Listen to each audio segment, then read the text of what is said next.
Alright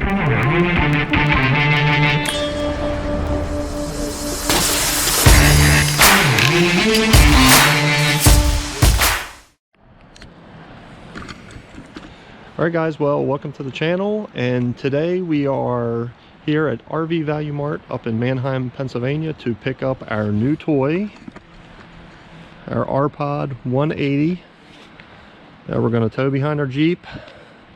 They got us all set up here, and of course it's raining today, but whenever we get home we'll do a little more in-depth look into our new camper and tell you a little bit about it.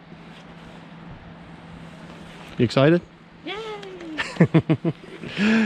All right, see you at home. Hey everyone, well, it's the next day. It was just too nasty yesterday to do any sort of a walkthrough when we got home, but here she is, sitting in the driveway. All right, let's take a walk inside. We'll show you what the R-Pod RP180 is all about. Standard RV door. We got the little screen door here as well.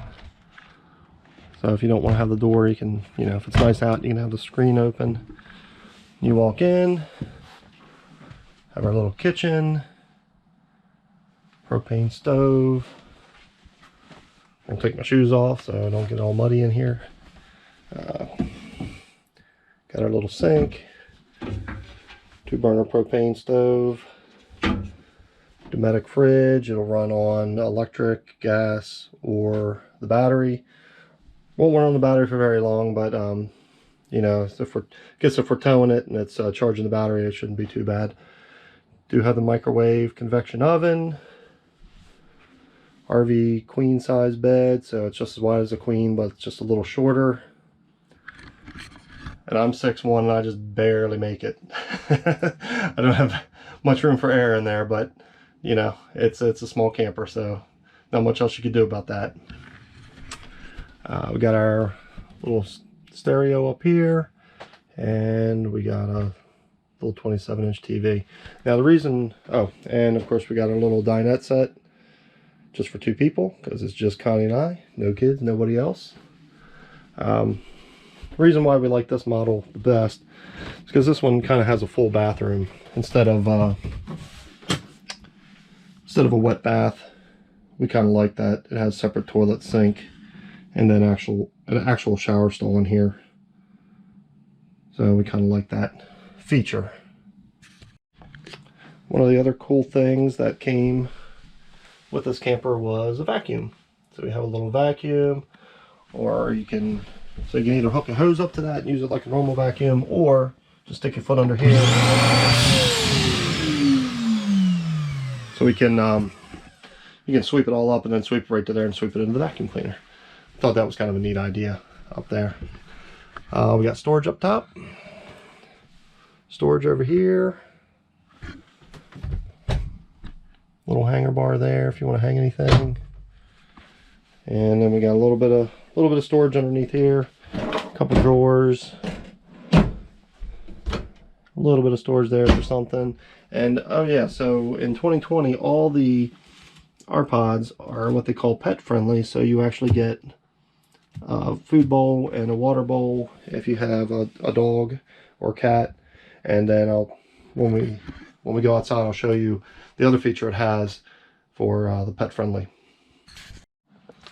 All right, so let's go outside and check out some of the outside things. Well, you got your handle here.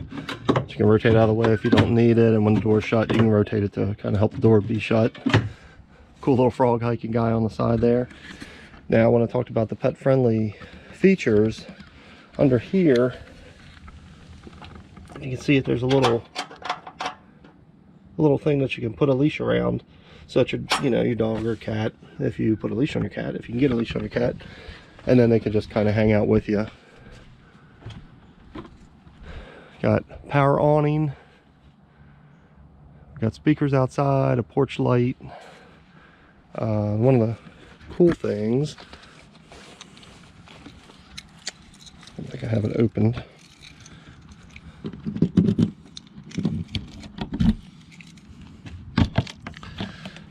option on ours was an outdoor kitchen as well.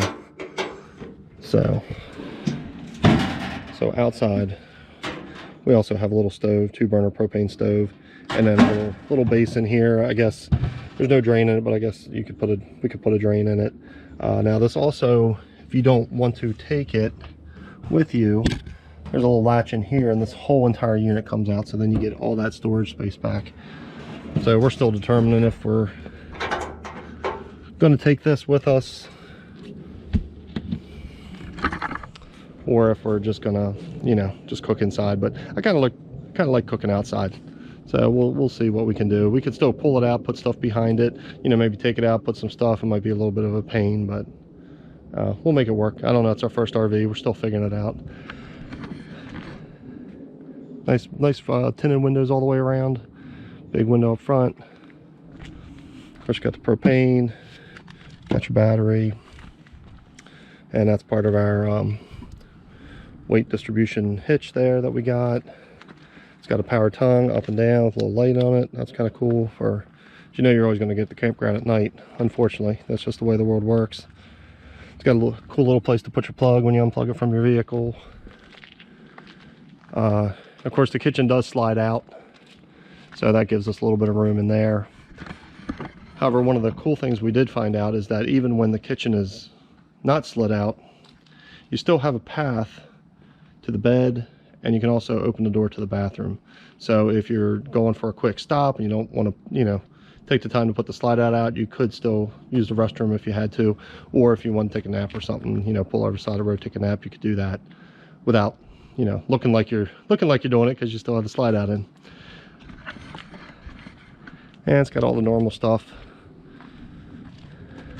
Got our hot water heater, exhaust heater, fill-ups for the freshwater tank and the city water. Got our various back grates for the refrigerator. There's an outdoor shower, which is kind of cool. So if you want to rinse off or do anything, you can do that right there. You have to go inside, rinse sand off if you're at the beach or whatever. Of course, our drain tanks for our drain ports for our gray and black waters. Black tank flush, cable satellite hookup. Of course, our power hookup. Now, this one also has a hitch for a spare tire, which, you know, I guess you could put the spare tire somewhere else if you want to put a bike rack on the back, or, you know, anything else you wanted to take with you. We don't know. We don't know what we're going to do yet. This is just our first foray into campers, and so we're just going to see how it goes, play it by ear. We have lots of friends that already have RVs, so we're going to get a lot of advice from them and just see how it goes.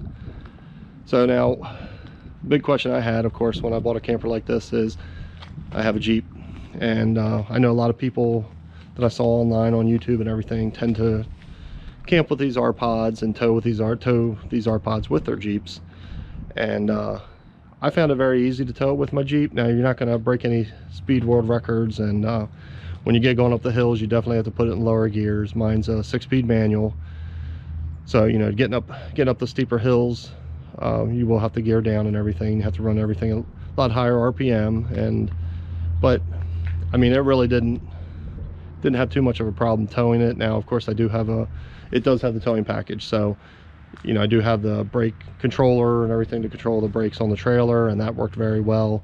You know, it didn't feel like it was pushing me down the road or anything when I was hitting the brakes, so have that set properly.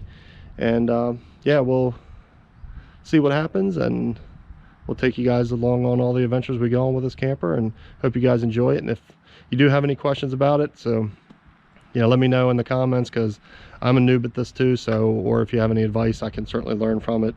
I've watched lots of videos on YouTube about it. I think I bought every accessory everybody has come up with, as far as, you know, solutions to problems when you're at the campsite and things like that I wouldn't even think of, you know, like pressure regulators and Y connectors for the hoses and things of that nature. You know, I've gotten all that, so I think we're ready to go, and come springtime, we'll de-winterize it and then take it out, and we'll take you guys along with us. Thanks for watching, and we'll see you guys in the next video.